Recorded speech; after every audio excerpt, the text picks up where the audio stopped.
Personal growth మీద focus చేస్తే నీ రిలేషన్షిప్స్ పెరుగుతాయి, నీ ఫినాన్షియల్ మేనేజ్మెంట్ పెరుగుతుంది, నీ హెల్త్. ఎందుకు మేడం అంటే పర్సనల్ గ్రోత్ అంటే నిన్ను నువ్వు అర్థం చేసుకోవడం. అసలు మనకు ఆ సోయే ఉండదు ఎవరికి. ఎంతసేపు ఎదుటి మనిషిని ఎట్లా అర్థం చేసుకుందాం బ్యాడ్గా, ఈమె అట్లా పోతుంది అగో అట్లా నవ్వు, ఎందుకు నవ్వింది ఉషా నన్ను చూసి, ఈమె ఇట్లా మాట్లాడలే, ఆమె ఇట్లా ఎందుకు అన్నది, ఆ చీర ఎందుకు కొనుక్కుంది, నాకెందుకు లేదు, మా ఆయన ఎందుకు అటు చూస్తున్నాడు, మా ఆయన ఇటు పోయిండే, ఇదే యావ.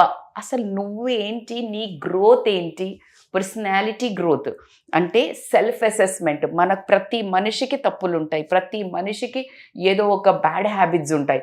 దాన్ని డిస్కవర్ చేసుకొని వాటిని మనము చంపేసి, అంటే మనకి చెప్తుంటారు దసరా రోజు, kill your Ravana inside Ravana and encourage your Ram అన్నట్టు, నీలోని మంచితనానికి ఎక్కువ ఇంపార్టెన్స్ ఇస్తూ యోగా